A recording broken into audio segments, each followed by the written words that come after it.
Pega a lista de presentes aí. Bom dia. Então, hoje é a nossa segunda aula da classe de Cosmovisão Cristã. Nós temos um desafio aí razoável, que é olhar para o mundo, olhar para nós, à luz da Palavra de Deus e de nós mesmos, né? Muitas vezes nós tentamos ter uma interpretação bíblica que ignora quem somos. Isso vai nos levar para um lugar distorcido. Nós precisamos entender que Deus nos encontra como somos e onde estamos. Isso é muito importante. E Ele nos criou de certa forma, e a gente vai ver um pouco sobre isso hoje. Mas antes de começar, gostaria de pedir para o Davi orar, para Deus nos abençoar, nos conduzir aqui, para ser um bom tempo. Meu Deus, meu Pai, eu quero agradecer ao Senhor hoje por estarmos aqui, por mais um dia de aprendizado. Eu pedir ao Senhor que o Senhor use o Mário que vai estar falando para a gente, de entendimento nos nossos corações, Senhor, para que não sejam palavras vazias, mas que as palavras levem transformações e entendimentos. Senhor, eu quero agradecer pela vida de cada um que está aqui presente, Senhor. Deus está aqui com paz, segurança. Eu vou lembrar também, Senhor, da Laís, do João, que está passando um momento difícil, com a família da Laís. Só o Senhor sabe, Senhor, entende, Senhor, como que esse momento é difícil, e que o Senhor esteja confortando o coração deles nesse momento, Senhor. E Deus, dê-nos mais aprendizado hoje, Senhor. Que a gente entenda tudo que seja abordado, Senhor. Amém. Em nome de Jesus, Senhor. Amém.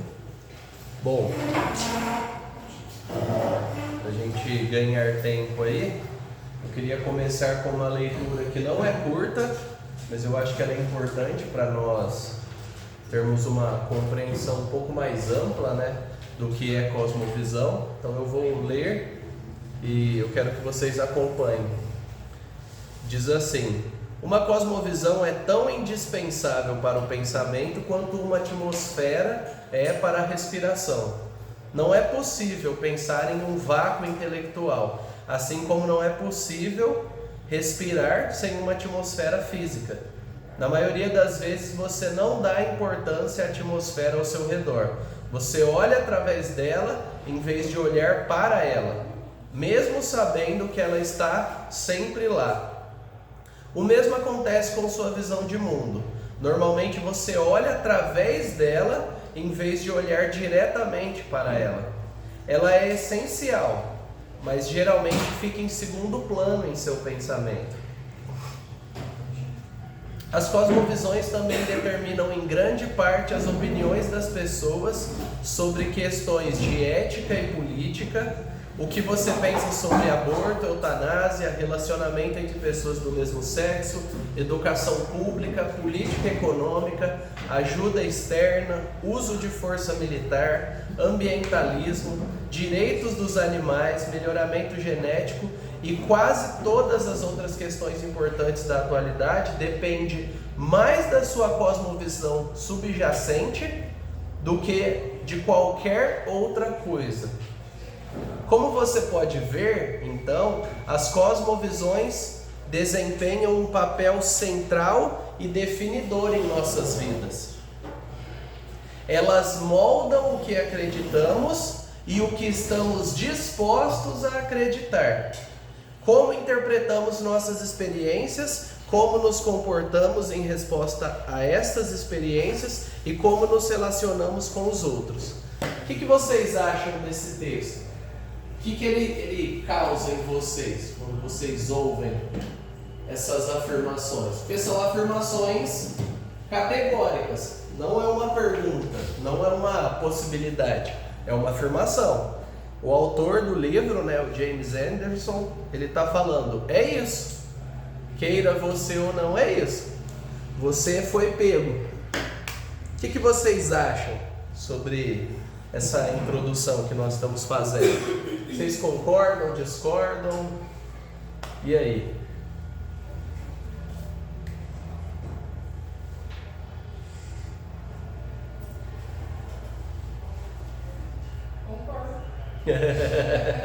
Desfavoráveis levantando uma de suas mãos. Não, brincadeira. Vamos interagir com isso daí. O que você acha? Você acha que é possível você crer em coisas sem estar consciente disso? Você acha que não? Quem acha que não? Que não é possível você crer em alguma coisa e não estar consciente de que você crê nessa coisa. A partir do momento que você crê nessas coisas que, por exemplo, ele cita no texto, muito do que está aí é contra o que na Bíblia. Eu vou apoiar o aborto? Não. Porque isso demonstra muito como que eu vou lidar com a palavra. Se eu falo que eu apoio o aborto e aí eu vou e falo que eu creio na palavra, isso é contraditório. Tem mais cadeiras ali, ó. É só pegar e organizar. Aqui ele trabalha o que você pensa sobre. Ele não afirma apoio ou não. Aqui a gente está falando primeiro sobre é possível. Vamos lá, vamos movimentar, não tem problema não.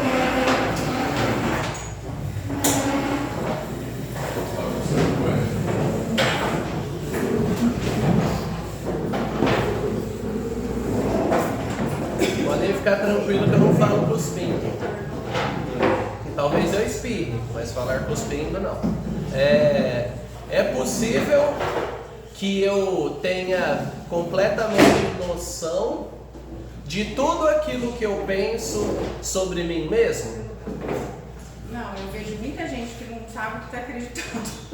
Acho que a maioria das pessoas nem sabe. O que vocês acham? Eu acho que é possível não ter consciência. Por exemplo, se você se vê diante de uma situação de vida ou morte, você sabe exatamente qual é a sua reação? Você tem que salvar um de 2 filhos. E aí? Você sabe completamente qual é a sua reação? Dá para prever? Não. E você tem que salvar um, porque ou morre os 3, ou você tem que salvar um. Você não consegue salvar os 2. Então é possível nós crermos em coisas que atuam dentro de nós, que nos influenciam, sem que a gente consiga pensar claramente.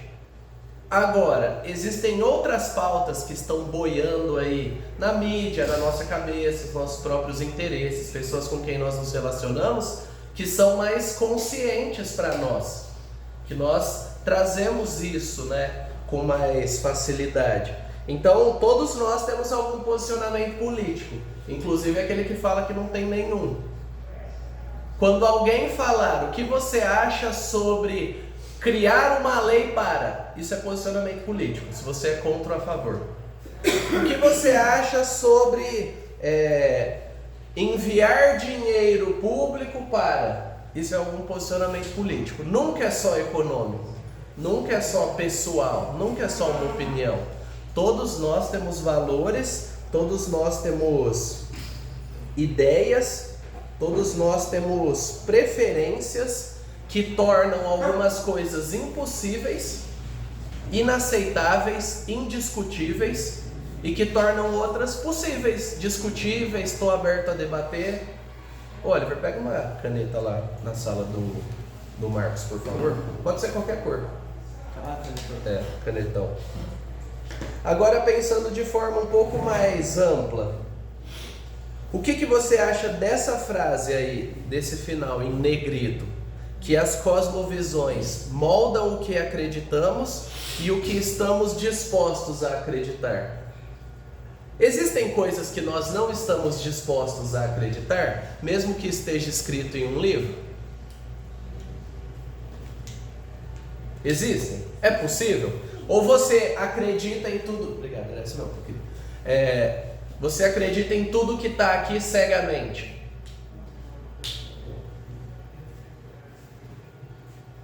A gente está falando sobre as coisas importantes, por isso que não tem ninguém abaixo de 10 anos aqui. Vamos ser honestos. Você acredita em tudo que está aqui cegamente, você não duvida de 5% de nada, ou da sua interpretação sobre? Se nós formos honestos, a gente não aceita a Bíblia como regra de fé e prática com olhos fechados, porque a gente precisa interpretar ela, é um livro. Nós aceitamos pela fé e lidamos com as nossas limitações.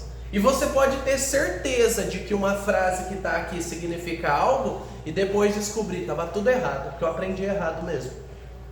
Então, nós precisamos estar abertos a revisar as nossas certezas à luz da palavra de Deus sempre e à luz da honestidade intelectual. Porque quem disse que você não pode estar interpretando errado algo que aquele pastor que você ama e valoriza muito te ensinou?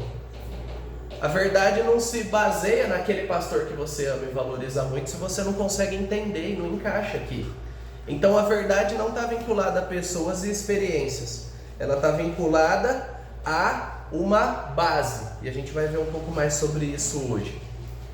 E nós, você e eu, todos nós, temos uma incessante busca por significado. É isso que alimenta as nossas cosmovisões. Nós temos uma busca, nós temos um anseio, a gente tem uma fome por significado que é maior do que nós. Você, eu e toda pessoa, aqueles que estavam no começo da semana aí, ou há uma semana atrás, vivendo o carnaval intensamente e extrapolando todos os limites que para nós moralmente são assim valiosos, a pessoa estava buscando algum sentido, alguma experiência, algum significado. E o comportamento dessa pessoa, ele é moldado com base em coisas que ela não está talvez plenamente consciente. Só que uma coisa que nós precisamos trazer para poder esclarecer isso é que todos buscam sentido. Todos. Todo tempo. E até dentro do linguajar bíblico, né, eu trouxe Colossenses 2, 8 e 20. Alguém lê, por favor. Tenham cuidado para que ninguém venha a enredá-los com sua filosofia e vãs sutilezas, conforme a tradição dos homens, conforme os rudimentos do mundo, e não segundo Cristo. Se vocês morreram com Cristo para os rudimentos do mundo, porque se sujeitaram às regras, como se ainda vivessem no mundo. Não toque nisso, não coma disso, não pegue aquilo. Esse versículo está falando que Paulo ele usa esse termo rudimentos do mundo, ou algumas traduções trazem algumas variações disso, como uma espécie de religião antiga base. Só que ele usa o termo filosofias. Interessante, né? O crente, via de regra, ele tem alergia à palavra filosofia. Mas todos nós temos uma filosofia, ou várias. E cosmovisão e filosofia de vida são termos correlatos. Vãs com filosofias e vãs sutilezas. Vaidade, sutilezas cheias de vaidade. O ponto aqui é que todos nós buscamos sentido através de algum tipo de propósito maior que diga que aquilo que a gente está fazendo tá bom, tá ok, vamos seguir. Nós estamos sendo aprovados. E essas convicções, elas trazem para nós uma realidade simples. Nós cremos em coisas além da realidade concreta. Você crê em coisas que não é realidade concreta que diz. Por exemplo, o amor é concreto? Pega o amor. Cadê o amor? Traz um pouco de amor aí pra mim. Bom, eu posso trazer. Quem tem esposa aqui, né? Ou algum parente que sabe que ama, pode trazer. Então, pega o meu amor ali. Meu amor tá ali. Tem dois ali. Mas eu não consigo pegar. Eu não consigo sustentar. Eu não consigo metabolizar amor no meu organismo. Por isso que frases como se ame mais quando você está sofrendo ou tem sérias dúvidas, não muda as coisas físico-químicas da nossa cabeça. E às vezes a gente acha que falar Jesus te ama é espiritual e é mágico porque tem Jesus no começo da frase. Mas não existem palavras mágicas. Nós buscamos algum princípio metafísico, né? Ou como nós usamos no cristianismo espiritual, que venha reger a nossa vida. No caso dos colossenses, eles estavam após anos, né, de conversão, estavam tendendo para acreditar em filosofias que misturavam elementos místicos, né, enquanto eles afirmavam a fé cristã. Esse é um dos nossos desafios e problemas. Porque muitas vezes nós professamos uma fé cristã genérica de 30 anos atrás, não de hoje. E o problema do crente velho, se você é crente velho, não tem problema nenhum, a não ser que você crie um problema para você, que é achar que você é melhor do que alguém porque você acha que sabe mais porque sim. Ou que você acha que as exortações da Bíblia, só porque você decorou, não valem para você. E isso mina o seu crescimento espiritual. Lembrando que nós temos que conhecer e prosseguir em conhecer. Porque o pecado nos afeta intelectualmente também. A gente esquece o básico. Você já teve essa percepção lendo alguma coisa que você já leu 200 vezes? E aí você fala, ué, estava aqui da outra vez? Eu grifei até, mas não estava aqui. Por quê? Porque a nossa dependência é espiritual. E nós tendemos a preencher na sala de lá. Nós tendemos a preencher a nossa cabeça, as nossas ideias, com algo que nos ajude a construir algum sentido. Ou que justifique algo que nós valorizamos. Então nós temos um próximo ponto aqui, que é uma comparação entre a visão da moral kantiana, de Immanuel Kant, ou Kant, se você quiser falar, e a cosmovisão bíblica. Kant diz que a autonomia da vontade é a propriedade que ela tem de ser para si mesma a sua lei. Ou que a vontade humana é autônoma, isto é determinada unicamente por leis que ela própria se dá. Alguém consegue resumir o que ele está dizendo aqui? Por isso que eu mando os slides antes. Vocês vão fazer bem em ler. Você é escravo da sua vontade. Você é escravo da sua vontade. O que mais? Na sala de lá. Alguém? Ô Silvia, você libera essa cadeira aí, por favor. Pega a cadeira aqui, ó. O que mais? Que a sua vontade é autônoma. Esse termo é muito importante na filosofia. Nós ouvimos muito, né, na área médica, dar autonomia, e ouvimos no ensino, principalmente para as crianças. O que é a autonomia? É capacidade de ser, agir e se reger por si mesmo. Pega a cadeira aqui, pode pegar. Mas o que o cristianismo propõe para nós? Uma coisa oposta.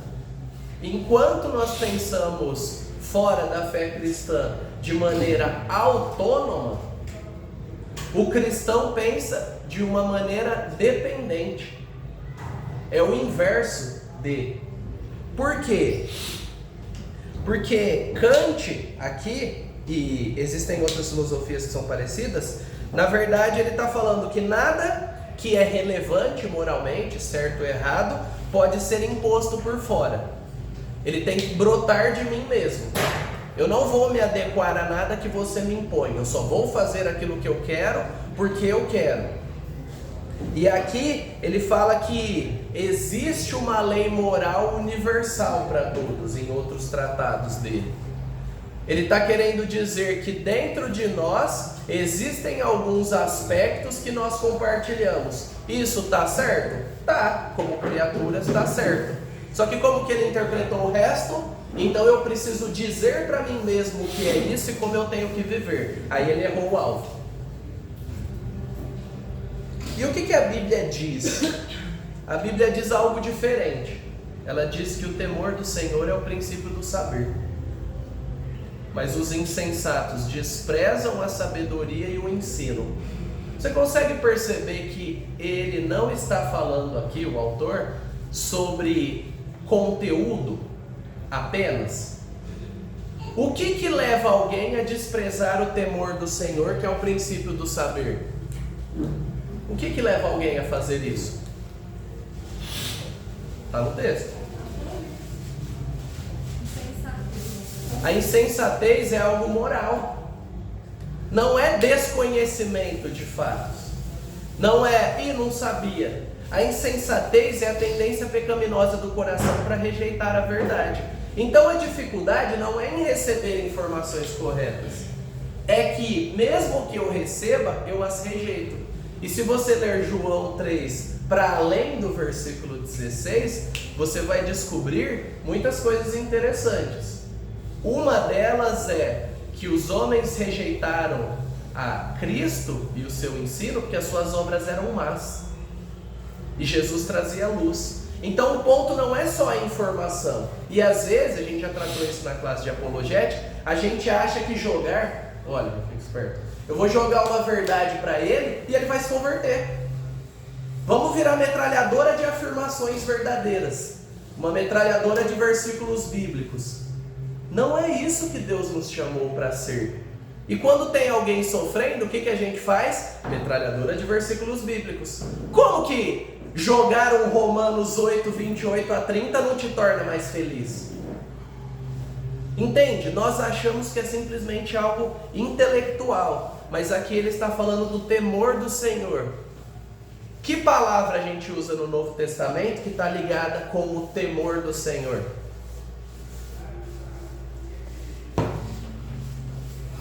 Que sem ela é impossível agradar a Deus. Não. A Deus. Fé. Você não vai ver a palavra fé tanto no Antigo Testamento. Mas no Novo Testamento, o que é temer a Deus? Fé. A fé no Senhor é o princípio da sabedoria. Olha como fica mais próximo para nós processarmos isso. Ou como diz lá no capítulo 2, porque o Senhor dá a sabedoria, e da sua boca vem o conhecimento e a inteligência. Ele reserva a verdadeira sabedoria para os retos. É escudo para os que andam com integridade, guardando as veredas da justiça e conservando o caminho dos seus santos. Percebe que essa pessoa que recebe isso, ela recebe isso porque é isso que ela valoriza. A pessoa que busca sabedoria, ela busca sabedoria no sentido bíblico porque ela conhece o Deus que é a fonte da sabedoria e ela busca em Deus, porque ela sabe que fora de Deus não há sabedoria, não há verdade estável. E o benefício de receber sabedoria, esse conhecimento e essa inteligência real que funciona, que vem de Deus, Deus reserva para os retos. É uma condição moral que faz com que a gente valorize aquilo que Deus tem para oferecer. No Novo Testamento, a gente chama isso de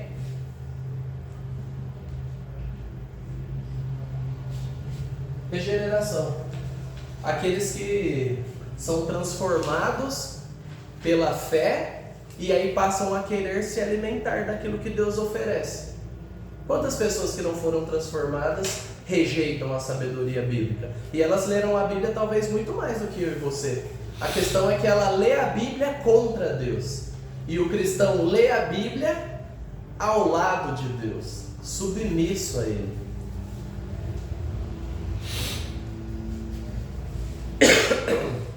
E se vocês perceberem a diferença, Kant entende que tem que brotar de dentro de nós a nossa moral, os nossos valores e aquilo que nos move. A Bíblia afirma que tem que ser algo externo. É o Senhor quem dá.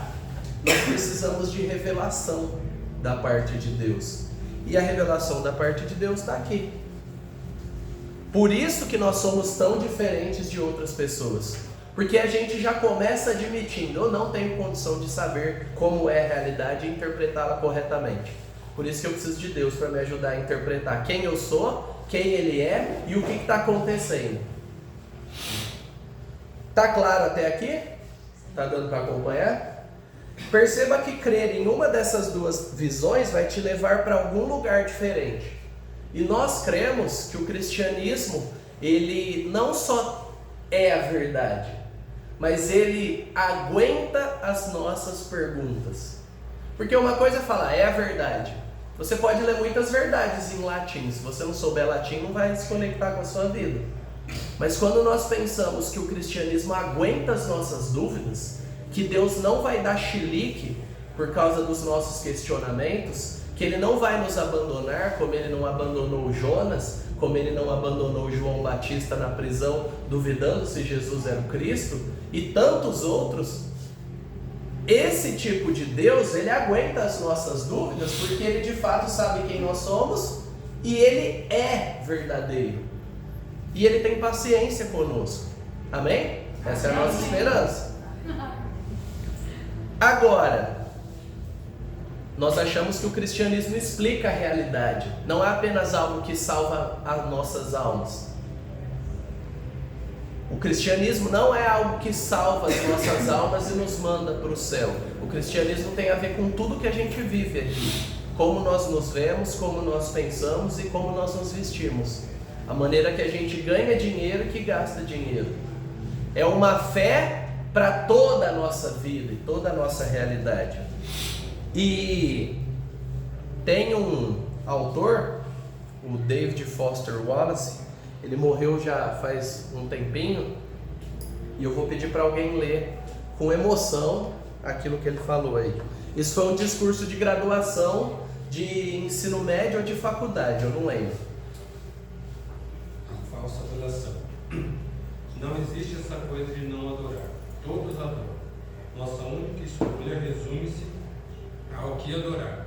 E talvez o que nos obrigue a escolher um Deus, um objeto espiritual, para a nossa adoração. Seja que praticamente qualquer coisa que você adore, o devorará vivo. Se você adora dinheiro e bens, se é sobre eles que coloca o verdadeiro sentido da vida, então você nunca terá o suficiente. Nunca sentirá que tem o suficiente. Adore o seu corpo, sua beleza e seu poder de sedução, e você sempre se sentirá feito. Quer continuar ou outro quer ler? Tá indo bem.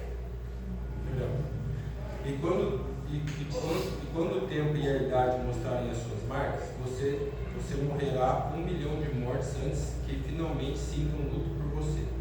Adore o poder e você terminará sentindo-se fraco e com medo, e precisará de muito mais poder sobre os outros para entorpecê-lo diante de seu próprio medo. Adore a sua inteligência, adore ser visto como esperto e terminará sentindo-se estúpido, uma fraude, sempre prestes a ser desmascarado. Mas o elemento para escolher nessas formas de adoração é que elas são inconscientes, são configurações padrão. Algum de vocês já viveu essa experiência de adorar alguma dessas coisas, ou, vamos colocar num termo que não choque crentes, estar se apoiando em muitas dessas coisas para algumas áreas da vida e descobrir que, nossa, é isso que está causando em mim. Essa ansiedade é porque eu acho que depende de mim. Essa tristeza é porque eu estou confiando que o meu carisma, o meu conhecimento vai me sustentar, que eu vou ser aceito por causa disso. Alguém já teve alguma dessas experiências? Não precisa falar, é só levantar a mão. A sensação de estar prestes a ser descoberto como uma fraude. Acho que a gente tem momentos, né, na vida que a gente se apoia às vezes. E algumas coisas. E a luta é justamente que o nosso pecado nos leva para isso. Nenhum de nós não corre risco de ser idólatra, porque todos nós corremos risco de, enquanto cristãos, idolatrarmos coisas, inclusive coisas boas que Deus nos dá. Por exemplo, eu sou casado e eu não posso fazer mais nada além disso, porque eu sou casado ou recém-casado. Eu não posso servir a Deus, eu não posso cuidar de ninguém, eu não posso fazer nada. Agora eu tenho filhos. A minha vida se resume a ter filhos. E o que eu faço? Eu vivo para eles. Ué, antes eu não vivia para Deus? Peraí, é assim? Será que a gente está processando direito? Não, agora eu já criei os meus filhos, agora eu quero descansar porque eu aposentei. Porque na Bíblia tem o versículo, e aposentarás e serás inútil. Só que não. Mas por que a gente tem tanto essa busca? Porque nós queremos, pecaminosamente, fazer aquilo contrário ao que Deus manda. A Bíblia fala que até quando tiver cabelos brancos, até quando for idoso, dará fruto, em um belíssimo salmo. A gente tem lá Simeão na sinagoga, porque ele tinha uma expectativa: antes de eu morrer eu quero ver Jesus. Ele não sabia que era Jesus, né? Mas era o Messias. E aí Deus responde. Onde ele estava? Em casa, descansando, porque ele era idoso? Porque ele não podia fazer nada? Não. Ele estava na sinagoga. Ele estava entre o povo de Deus, adorando a Deus. E aí depois que ele vê Jesus, é interessante a reação dele. Basta, pode me levar, Deus. Era isso. Se essa é a pessoa mais importante que existe, essa é a coisa mais importante, a experiência mais importante que eu já tive. E o David Foster Wallace, infelizmente, não chegou à fé. Ele se suicidou em 2008, após lutar anos com a depressão. Ele tinha a informação correta. E eu não estou falando que ele não chegou à fé porque ele se suicidou. Eu estou falando que, infelizmente, ele estava no caminho certo, mas ele não foi salvo. Ele não se arrependeu e creu. Mas ele tinha uma visão teologicamente precisa, antropologicamente, muito parecida com o que o cristianismo diz. E se você ler Romanos 1 e 2, você vai entender o que eu estou falando sobre todos adorarmos. E é importante que a gente entenda que nós somos biologicamente chamados de Homo... O quê? Sapiens. Sapiência, saber, conhecimento. Mas nós, segundo alguns filósofos, poderíamos ser conhecidos como Homo adorans. Nós somos seres adoradores também. Se a gente achar que nós somos apenas Homo sapiens, a gente vai ler, vai acreditar em verdades e não vai entender qual é o nosso problema. Agora, quando nós entendemos que nós não somos apenas Homo sapiens, não somos apenas pessoas carentes de conhecimento e de conteúdo, nós teremos uma compreensão mais completa do que é ser humano. E não acho que cosmovisão é apenas sobre racionalidade e pensamentos, porque nós temos aí alguns exemplos, e lá em Êxodo 32, todo mundo abre aí que eu vou dar uma lida. Êxodo 32 é um dos momentos icônicos do fracasso do povo de Deus em não saber esperar. É um texto para a gente ler sempre.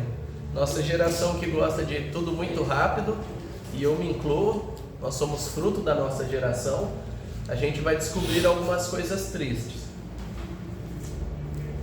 Êxodo 32. Moisés subiu ao monte. Quantos dias ele ficou lá? Quantos dias Jesus ficou no deserto? Beleza. Estou dando uma dica de teologia bíblica para vocês.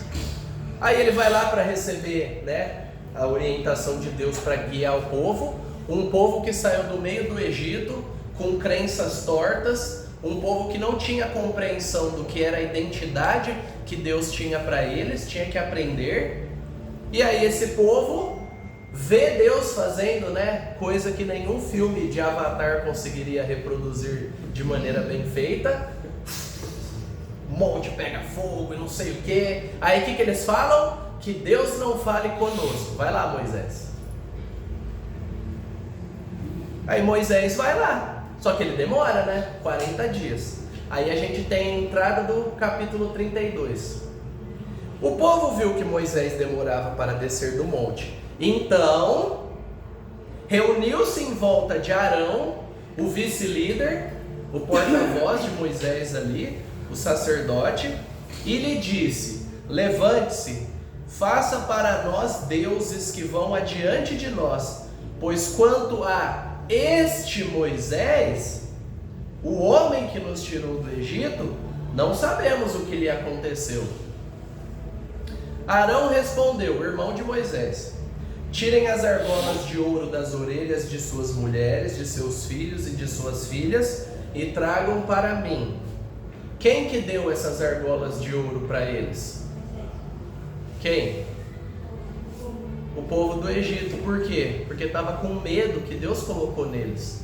Deus deu riqueza para o povo dele. Eles não batalharam por aquilo. Eles ganharam. E aonde eles investiram a riqueza?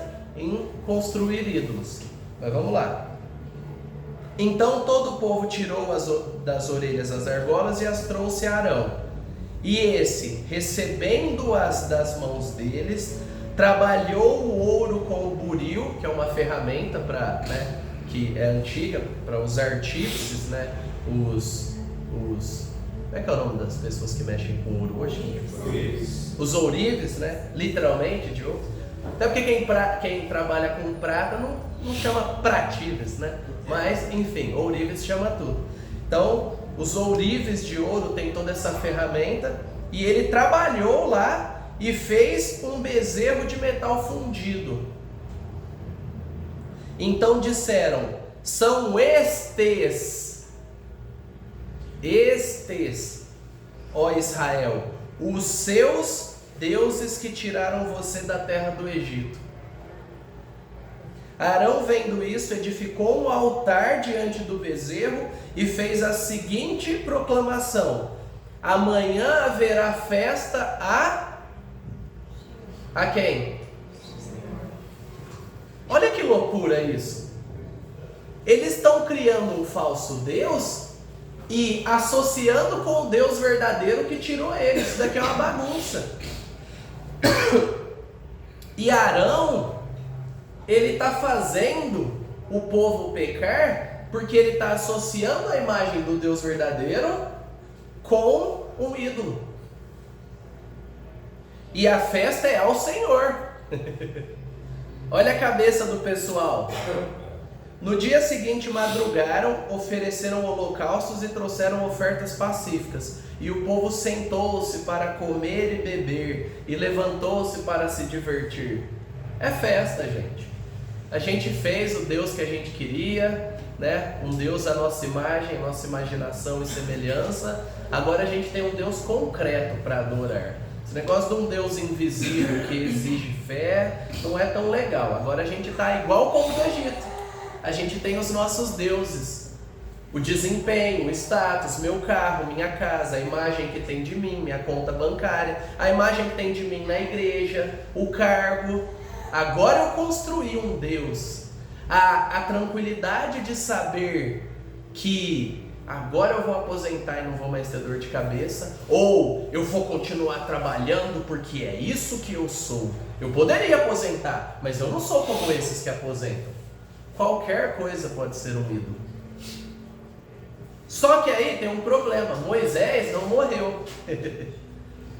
E aí lá no versículo 21 a 24, Moisés desce e o pau quebra.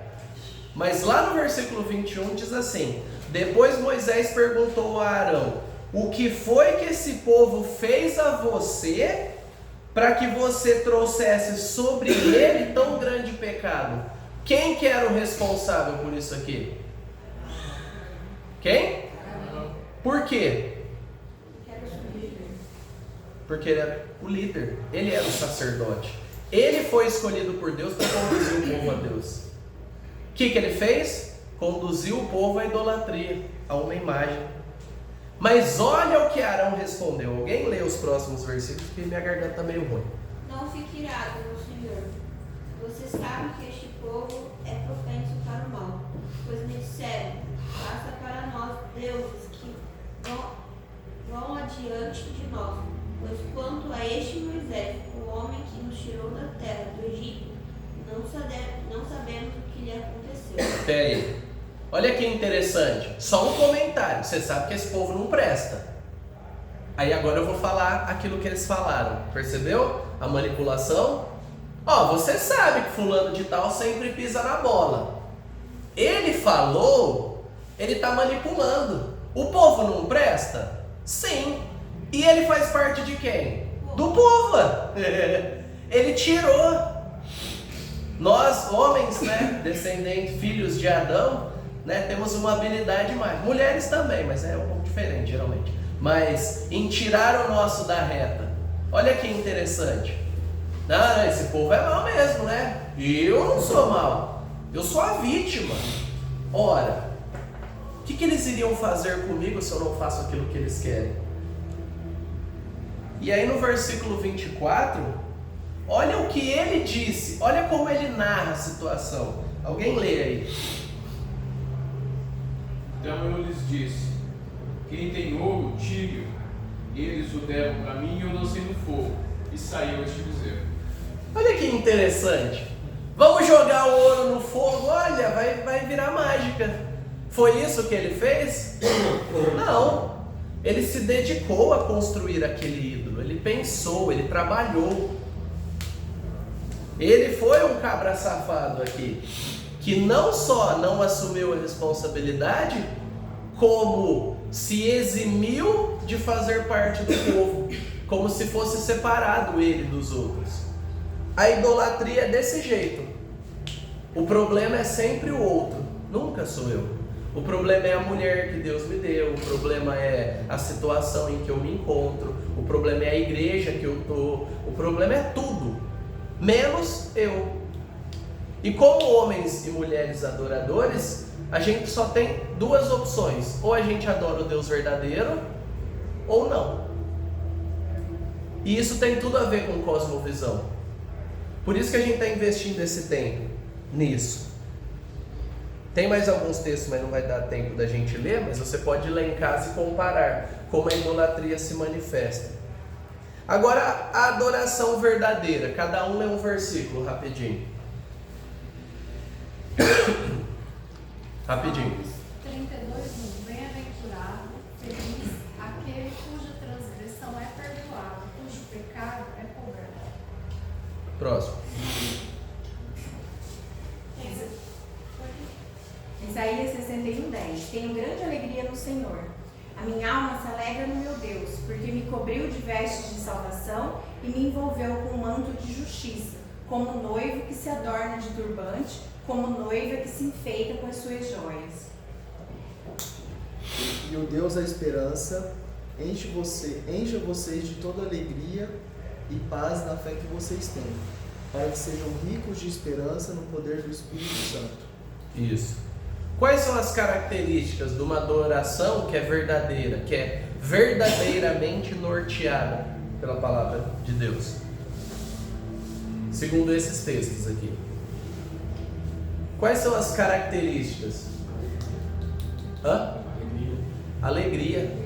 Não, tinha farra lá, mas não fala que tinha alegria.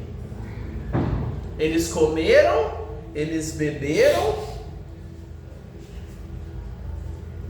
e eles levantaram-se para se divertir. É engraçado que não usa o termo alegria.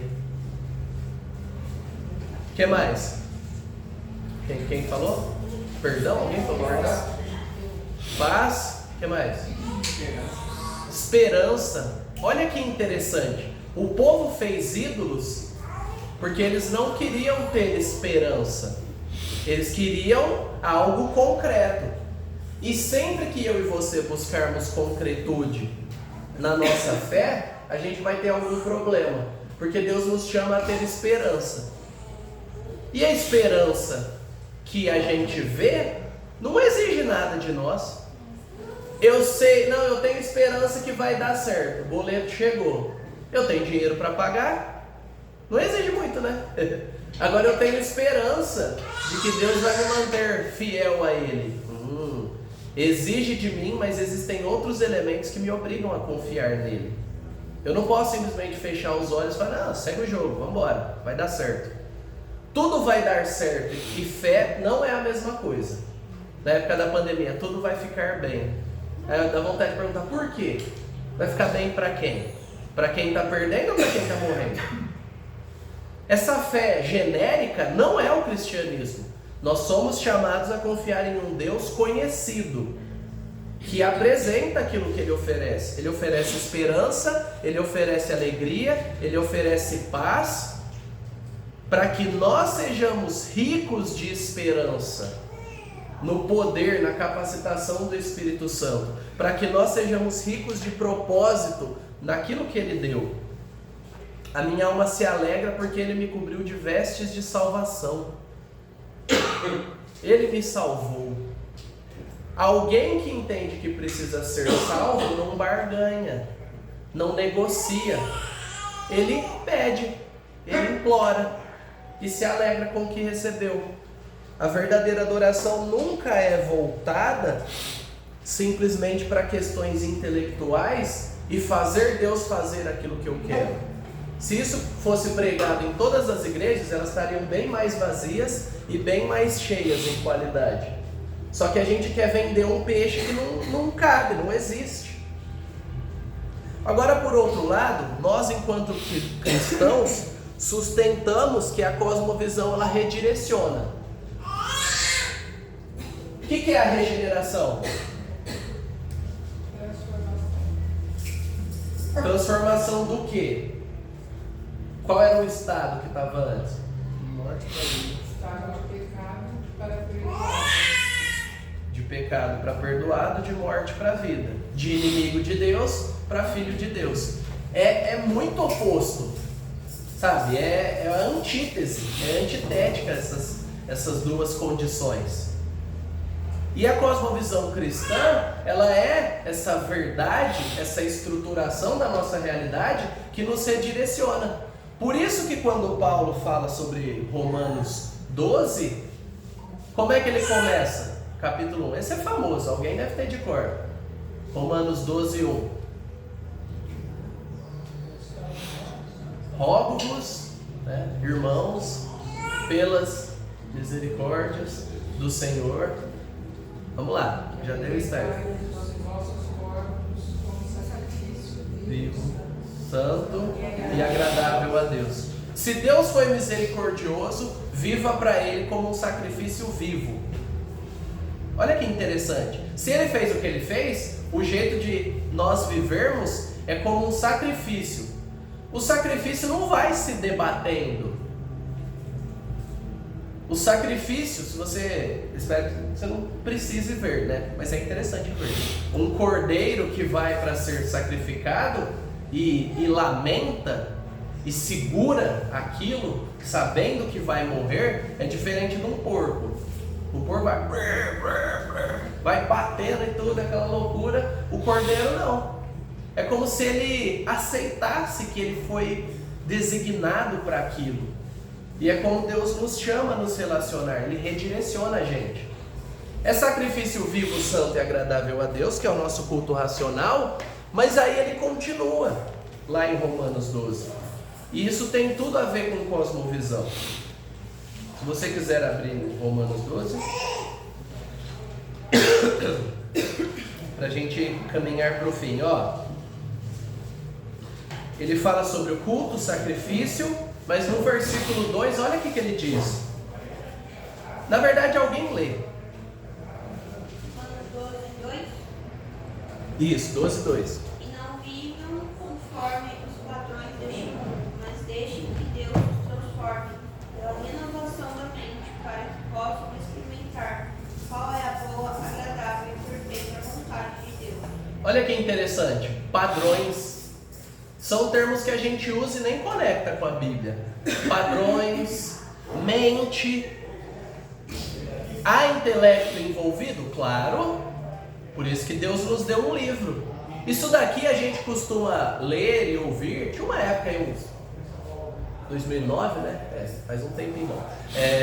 Que todo acampamento de jovem usavam isso. Romanos 12 e tal, e falava. Só que falava dessa perspectiva de uma maneira muito emocional, de uma maneira muito afetada. Não, porque vivam como um sacrifício vivo, santo e agradável e parará. E aí ignoravam a parte do Deus transformar pela renovação da mente. Porque a gente quer experiência, a gente quer viver um negócio num retiro de 3 dias e BUM! Mas o versículo continua. Renovação, constância, no dia a dia, no chão do mundo, Deus nos encontrando pela palavra para transformar os nossos padrões. Ele está falando, não viva dessa forma.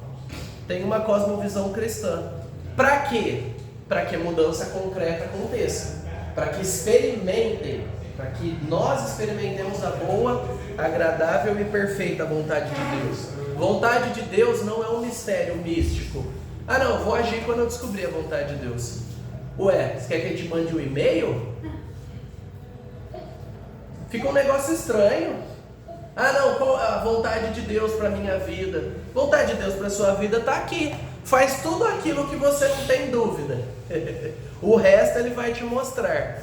Não, eu não sei onde é que eu sirvo. Sirva em algum lugar. Ah, eu não sei se Deus quer que eu vá num grupo pequeno, me relacione.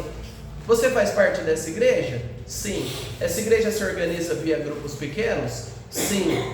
Logo, você é chamado a construir relacionamentos. Aonde Deus está pedindo opinião? Se você fizer parte de outra igreja que não tenha, aí você questiona outras formas. Mas essa igreja que você escolheu é assim. Nós nos reunimos domingo às 10h18. Você pode preferir às 19h. E é aí onde entra a questão do compromisso. Eu posso preferir as coisas do meu jeito. E quem diz que vai ser do meu jeito? Ninguém. Mas eu tenho o direito de preferir que o culto da noite seja às 19 horas, que ao invés de celebração coletiva chame festa dos crentes. Você pode ter a opinião que você quiser, mas o seu compromisso concreto é com essa igreja. E nós já somos algo. E nós nos reunimos. Então, muitos dos nossos conflitos é porque a gente tem uma cosmovisão distorcida.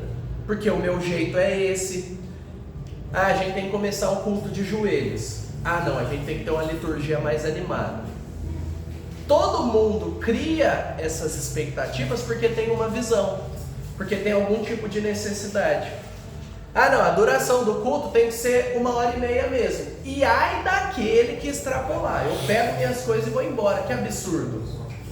Que crime é esse? Eu vou ficar 5 minutos a mais adorando o meu Salvador com os meus irmãos? Quem ele pensa que é? Só morreu por mim na cruz e eu vou deixar ele mexer na minha agenda? É que a gente não tem coragem de expor assim. Mas se nós formos honestos, é assim que a gente pensa. Quem ele ou ela pensa que é por atrapalhar a minha vida perfeita? Eu não quero lidar com nenhum tipo de questionamento. Eu quero as coisas do meu jeito. Ah não, o culto bom é 2 horas. Não, culto bom tem que ser igual na África. 3 horas. E depois, que antigamente a gente ficava na igreja ensaiando, a gente já almoçava e já ficava para a noite e vamos embora. Você tem todo o direito de ter essa visão, mas a realidade te limita. Então nós precisamos entender que nem tudo que nós queremos vai acontecer. E não adianta ficar lutando contra a realidade. Então a nossa cosmovisão precisa ser entendida para que a gente se entenda e a gente submeta a ela a palavra de Deus. E a gente toma uma decisão. Ué, se eu quero tudo diferente do jeito que a minha família quer, eu tenho que pensar. Se eu quero tudo diferente do jeito que a minha igreja faz, eu tenho que pensar. Porque existe uma coisa que é maior do que a minha vontade. É a necessidade de todos nós. A nossa necessidade de crescer é maior do que a minha e a sua vontade individual. E aí o que a gente faz? A gente se adequa e vive bem. A nossa vida é boa. A gente vai ter ar-condicionado aqui. Amém? Amém.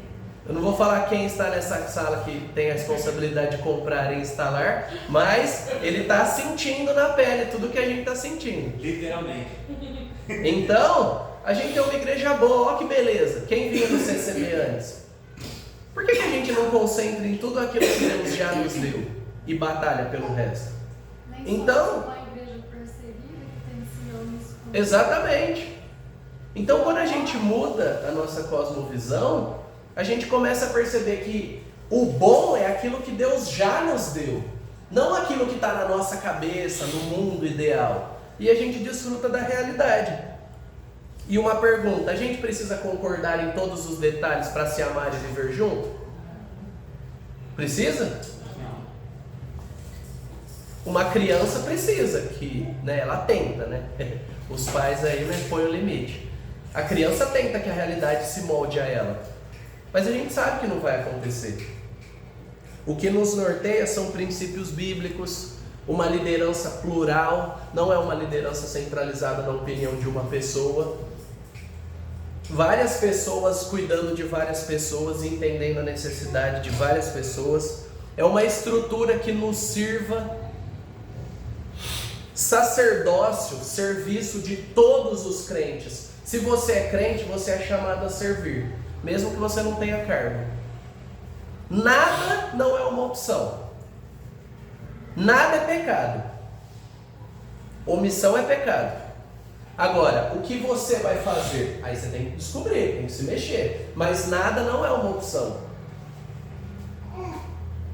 E a convicção de que nós somos igreja juntos.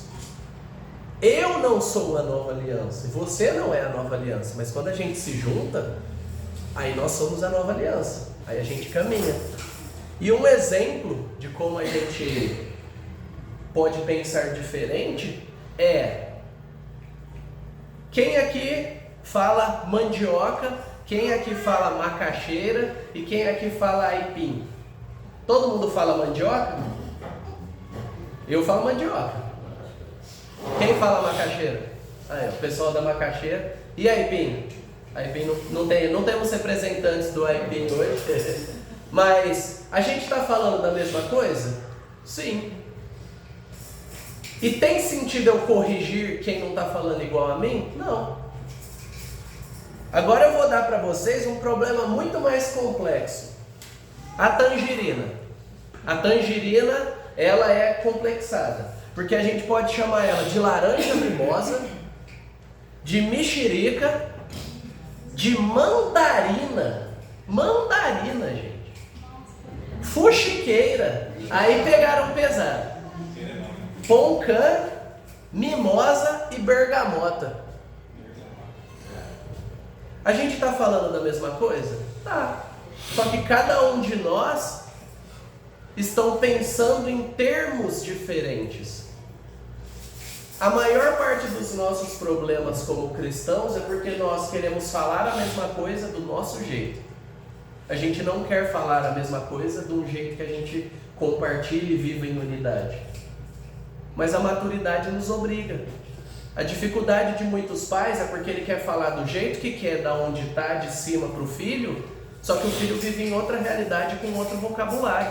E muito do vocabulário pobre dele é porque você não ensinou, porque ele também não te vê lendo, porque você não motivou. Então não adianta querer jogar uma carga no seu filho, ou jogar uma carga em qualquer outra pessoa que você não trilhou junto com ela.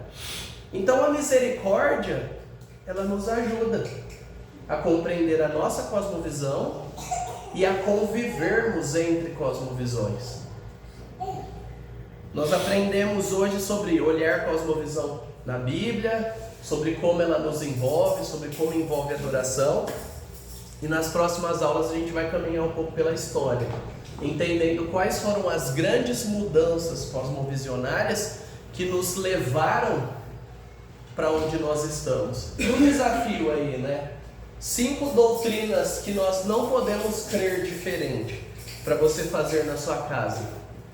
Você que é casado, você que tem algum irmão, algum parente cristão, algum amigo, conversa com a pessoa, diz aí, pode até mandar por WhatsApp, explica para ela e fala, diz aí, na sua opinião, 5 doutrinas que a gente não pode crer diferente. Quando a gente começa a pensar, a gente crê na mesma base, na maior parte do tempo. O problema são as coisas secundárias. Mas pelo que a gente briga? Não é por um adultério, geralmente. É pela toalha no lugar errado, é porque esqueceu uma coisa que é irrelevante ao longo do tempo, é porque não usou o termo que eu gostaria. A gente não está falando de se negar a doar um rim numa questão de vida ou morte. São as bobeirinhas. Então, a fé, a compreensão correta nos liberta dessas bobeirinhas e nos ajuda a vivermos como família da fé, como crentes, não como vítimas, que pensam e que agem de maneira coerente. Só que para isso é importante aprender história, né? Não é à toa que a maior parte do que tem aqui são histórias. Então na próxima aula a gente vai caminhar pela história e vamos ver algumas coisas importantes. Beleza? Vamos orar? Senhor, nos abençoe, por favor, nos ajude a aprendermos, lance luz sobre nós, nos edifique nos ajude a aprendermos a pensar biblicamente, nos dê um bom tempo de celebração coletiva com os nossos irmãos, desfrutando daquilo que o Senhor tem para nós, e nos ajude a ter ânimo, ter vigor, ter desejo por aprender e por estar junto com o teu povo. Nos ajude e calibre os nossos corações e expectativas para vivermos de modo que te agrade e encorajarmos uns aos outros nisso. Em nome de Jesus. Amém.